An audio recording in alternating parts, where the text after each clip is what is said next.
Bismillahirrahmanirrahim. Assalamualaikum warahmatullahi wabarakatuh. Hai teman-teman, bersama saya Bening Pita Nur Imani. Pada kesempatan kali ini bersama dosen pengampu kita Pak Miptadin, di tema ketujuh kita akan membahas tentang Islam dan Interreligious Studies, tentang dialog antar umat beragama. Nah, konten kita pada kali ini ada 4. Yang pertama, konsep pendidikan interreligius. Yang kedua, penerapan pendidikan interreligius dalam Islam. Lalu dialog antar umat beragama. Dan yang terakhir adalah implementasi dialog antar umat beragama di Indonesia. Untuk lebih jelasnya kita bahas satu persatu. Yang pertama adalah konsep pendidikan interreligius. Di dalam makalah dijelaskan, menurut Yusuf dan Carl, pendidikan agama interreligius merupakan model studi agama yang menekankan pada aspek dialog antar umat beragama. Pendidikan interreligius adalah bagian dari pendidikan antar budaya yang bertujuan untuk membangun pemahaman, toleransi, dan ketertarikan sosial untuk secara aktif membentuk hubungan orang-orang dari berbagai agama. Adapun model pendidikan interreligius terfokus pada komunikasi antar penganut agama yang berbeda. Tujuan interreligius adalah membangun komunikasi yang efektif antara suatu tradisi agama dengan tradisi agama yang lain. Jadi, fokus pendidikan interreligius adalah dialog antar umat beragama. Dialog antar umat beragama ini pesertanya adalah penganut agama yang berbeda.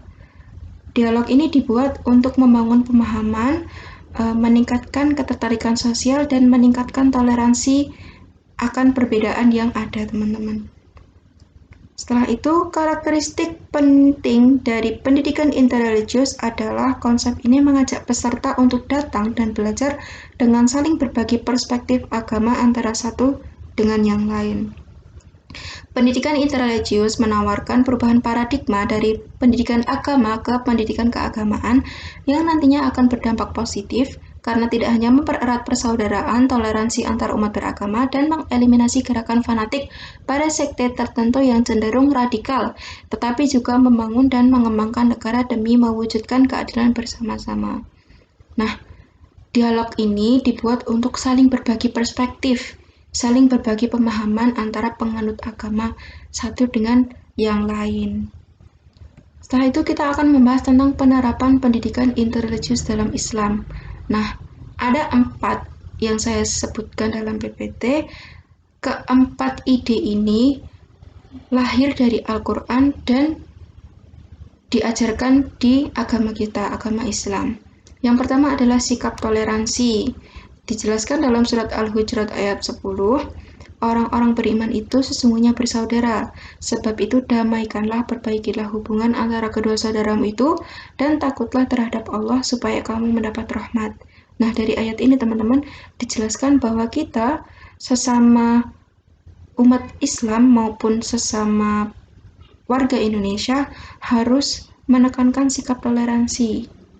Tidak ada alasan untuk hidup saling bermusuhan, apalagi sesama warga Indonesia.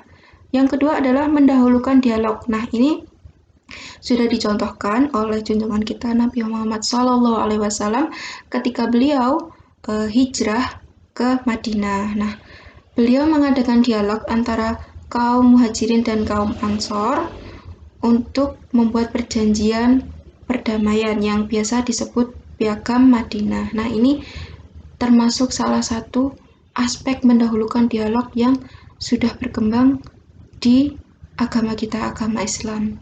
Setelah itu menjalin persaudaraan. Ukhuwah ini memastikan adanya hubungan harmonis antara satu orang dengan yang lain tanpa melihat dan membeda-bedakan suku, ras, golongan, kepercayaan, keyakinan, warna kulit, dan bahasa. Seluruh manusia di dunia adalah bersaudara. Nah, ini kita mengacu ke Piagam Madinah ya teman-teman. Di Madinah itu kan sudah majemuk, sukunya berbeda, keyakinannya berbeda, ditambah dengan kaum Muhajirin semakin majemuk lagi. Lah, ini di dalam Islam sangat menjunjung tinggi persaudaraan, karena setiap insan ini adalah bersaudara. Seluruh manusia di dunia adalah bersaudara. Setelah itu, Islam juga menawarkan konsep gotong royong dan tolong menolong. Dijelaskan dalam surat Al-Maidah ayat 2, Dan tolong menolonglah kamu dalam mengerjakan kebajikan dan takwa, dan jangan tolong menolong dalam perbuatan dosa dan pelanggaran. Dan bertakwalah kamu kepada Allah, sesungguhnya Allah amat berat siksanya. Dalam ayat ini dijelaskan bahwa kita sebagai umat Islam maupun sesama warga Indonesia diminta untuk terus menjalin sikap gotong royong dan tolong menolong. Nah, poin-poin yang kita bahas tadi, 4 poin tadi, menunjukkan bahwa pendidikan interreligius merupakan interpretasi mendasar pada Al-Quran dan ajaran Islam. Pendidikan interreligius adalah proses transformasi dan penanaman nilai-nilai dasar dan ideal ajaran Islam yang berusaha menekankan aspek perbedaan dan kebebasan manusia dalam konteks yang luas sebagai sunatullah yang harus diterima oleh setiap manusia di segala aspek kehidupan. Setelah itu kita akan membahas tentang dialog antar umat beragama. Dialog diartikan sebagai pertukaran pikiran, supaya pendapat atau keyakinan masing-masing pihak semakin jelas sehingga dapat dipahami lebih tepat, keyakinan lain dihormati meskipun tidak selalu diterima. Dialog antar umat beragama bukan dimaksudkan untuk mencari kemenangan doktrin suatu agama di atas yang lain, mencari titik kelemahan, mengalahkan, melemahkan, mencari kesalahan lawan, dialog antar lawan bicara. Namun, dialog antar umat beragama membantu orang untuk tumbuh lebih kokoh dan mantap dalam agamanya sendiri, jika orang tersebut bertemu dengan orang yang berbeda dengan agamanya. Setelah itu, dialog dapat berjalan lancar apabila memperhatikan persyaratan dialog antar umat beragama seperti seimbang, jujur, tidak melampaui batas pemikiran kritis, terbuka, suka menerima dan mendengarkan pendapat orang lain. Nah, dialog antar umat beragama tadi dijelaskan bahwa pesertanya adalah penganut agama berbeda. Tujuannya apa? Bukan untuk menjatuhkan pemahaman satu dengan yang lain, bukan untuk mencari unggul-unggulan, tapi membantu setiap insan untuk tumbuh lebih kokoh dan mantap kepada pemahamannya sendiri. Nah, dialog antar umat beragama ini juga memiliki persyaratan. Setelah itu, kita akan membahas implementasi dialog antar umat beragama di Indonesia. Seperti yang kita tahu, di Indonesia ada beberapa agama yang sah. Yang pertama Islam, Kristen, Katolik, Hindu, Buddha, dan Konghucu.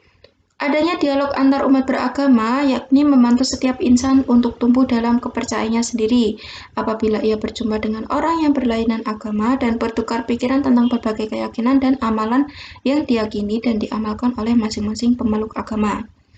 Dialog antar umat beragama juga dapat membantu untuk meningkatkan kerjasama di antara penduduk suatu negeri sehingga bisa saling menghargai, adil, damai, dan kerjasama yang bersahabat. Nah, ini dialog antar umat beragama ini saya kira sangat penting diterapkan di Indonesia karena agamanya di Indonesia itu sangat majemuk. Ada 6. Dialog ini bertujuan untuk memahami pemahaman setiap agama agar tidak ada salah persepsi dan juga untuk meningkatkan sikap toleransi.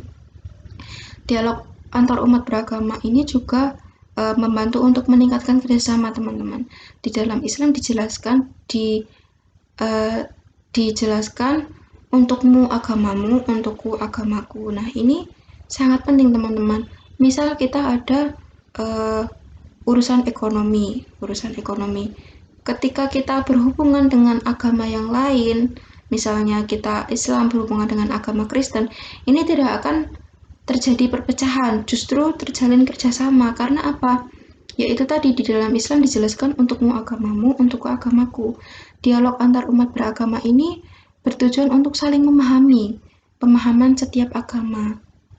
Nah, ini sangat penting, sangat berimpact untuk meningkatkan sikap toleransi di antara kita sebagai umat Islam dengan agama yang lain.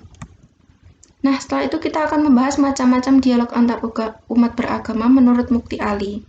Yang pertama adalah dialog kehidupan, yaitu suatu dialog dari pemeluk berbagai agama berusaha hidup secara terbuka dan bertetangga dengan baik, merasakan kegembiraan maupun kesusahan, serta berusaha menyelesaikan berbagai masalah kehidupan yang dihadapi secara bersama-sama. Nah, ini juga diterapkan di masyarakat Indonesia, teman-teman. Walaupun berbeda agama, karena ada dialog antar umat beragama ini kita tetap bertetangga dengan baik, merasakan kegembiraan dan kesusahan bersama-sama, menyelesaikan masalah kehidupan bersama-sama. Lalu ada dialog perbuatan, yaitu dialog yang dilaksanakan oleh pemeluk agama yang bermacam-macam dalam bentuk kerjasama untuk pembangunan dan pembebasan rakyat dari penderitaan. Dialog yang ada di Indonesia termasuk dialog perbuatan karena semua umat beragama tanpa membedakan jenis agamanya berusaha membangun negara dan menghadapi berbagai macam ancaman secara bersama-sama. Nah, ini juga diterapkan di Indonesia. Ketika Indonesia mengalami kesulitan, ya kita walaupun berbeda agama, kita hadapi bersama-sama. Kita mencari solusi bersama-sama untuk kepentingan bersama. Setelah itu ada dialog teologis, yaitu dialog para ahli agama yang berusaha memahami ajaran agamanya sendiri dan berusaha menghargai nilai-nilai spiritual agama lain. Dialog ini bertujuan hanya untuk saling tukar pengertian dan makna tentang agama. Nah, ini dialog teologis ini biasanya dilakukan oleh para ahli untuk saling tukar pikiran tentang makna agama yang mereka anut. Setelah itu, dialog pengalaman agamis adalah dialog yang diselenggarakan ketika seseorang yang sudah terikat dengan keimanan dan tradisi agama ikut mengambil bagian dari kekayaan rohani agama lain, misalnya tentang sholat dan perenungan, kepercayaan, dan cara-cara lain untuk sampai kepada Tuhan yang mutlak.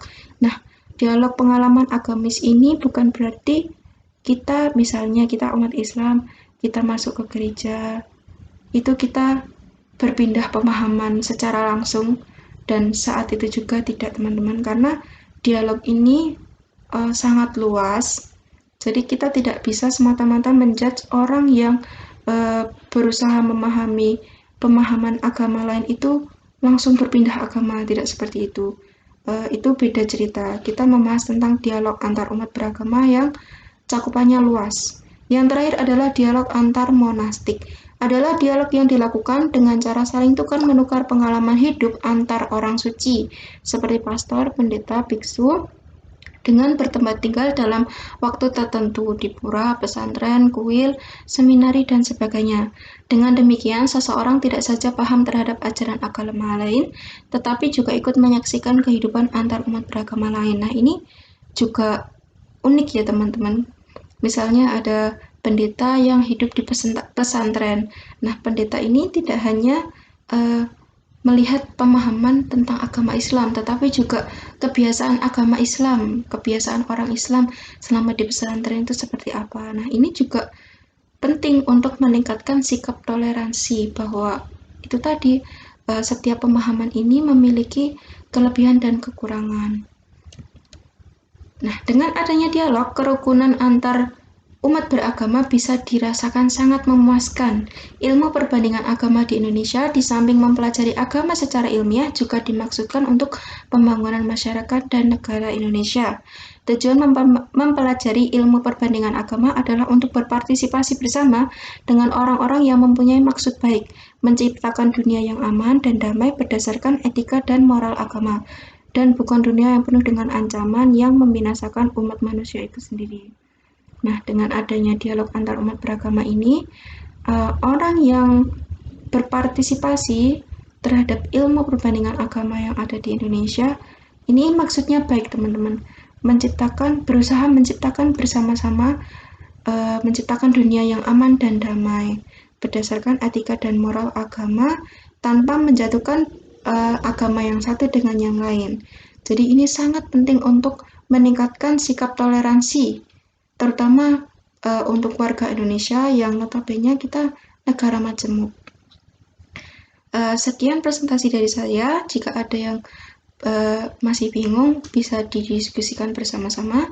Terima kasih. Akhiru qouli hadza. Wassalamualaikum warahmatullahi wabarakatuh.